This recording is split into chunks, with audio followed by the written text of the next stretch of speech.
7 KG of onion cost 140, অর্থাৎ 7 KG পেঁয়াজের দাম যদি 140 টাকা হয়, how must we pay for 12 KG of onion, তাহলে 12 কেজির জন্য আমাদের কত টাকা দিতে হবে। এটা কিন্তু ব্যাংক, বিমা, বিভিন্ন চাকরি পরীক্ষায় ইংলিশে কোশ্চেনগুলো হয়, তাই আমরা কিছু কিছু ইংলিশেও অঙ্ক করবো। তাহলে এই অঙ্কগুলো দ্রুত গতিতে করবো কীভাবে? আমরা কিন্তু ওয়ার্কিং নেমে করতে পারি।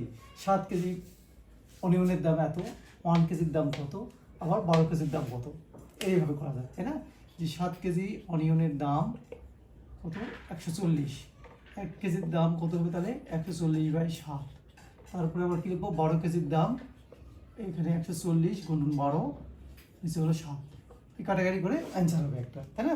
কিন্তু আরও সংক্ষেপ নিয়মে করা যায়। এটা অনুপাত যদি আমরা ধরি যে আমাদের ঘটনাটা কি ঘটতেছে, দেখো 7 কেজির দাম 140, এখন আমরা 12 কেজি কিনবো, তাহলে আমাদের 12 কেজি কত দাম হবে, তাহলে এই অ্যামাউন্টটা, এই পরিমাণটা বেড়ে যাচ্ছে না, তাহলে নিশ্চয়ই ওটা বাড়বে।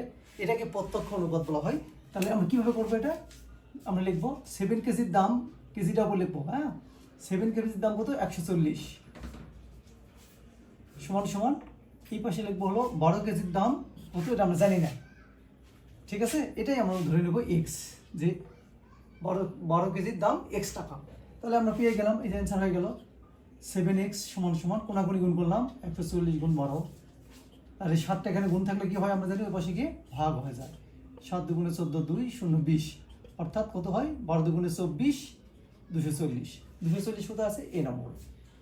এই প্রত্যক্ষ অনুপাতের মাধ্যমে আমরা অঙ্কগুলো করতে পারি, ঠিক আছে? পরেরটা তাহলে আমরা দেখি, পরেরটা একই নিয়ম।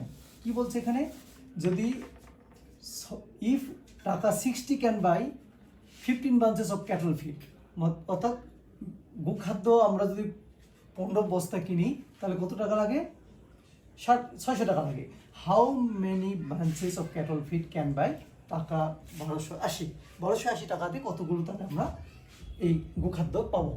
তাহলে কি 600 টাকা দিয়ে আমরা পেয়েছি এত, তাহলে এখন আমাদের অ্যামাউন্টটা বেড়ে গেছে না, 1280 টাকায় কত পাবো? তাহলে ওই একই নিয়ম, প্রত্যক্ষ অনুপাত কি, 600 নিচে দিব হলো 15, 600 জন্য 15 বস্তা পেয়েছি, সমান সমান এখন কি 1280 জন্য কত বস্তা পাবো, তাই না? 1280 পাবো এক্স বস্তা, ধরে নিলাম এক্স বাঞ্চেস।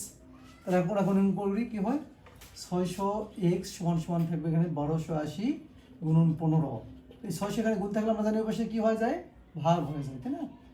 এই 0 0 কেটে গেল, 4 দিয়ে কাটে 4 15 60 4, এখন 4 দিকে কাটে দিই, কত হয়, 3 4 12, 4 2 8 2 32 কত আছে, এই 32 আচ্ছা, ঠিক আছে? তোমার বাসায় এই অঙ্কগুলো প্র্যাকটিস করো। পরবর্তী অঙ্ক নিয়ে আমরা নতুন ক্লাসে হাজির হবো। ক্লাসটাকে সাবস্ক্রাইব করে রাখো।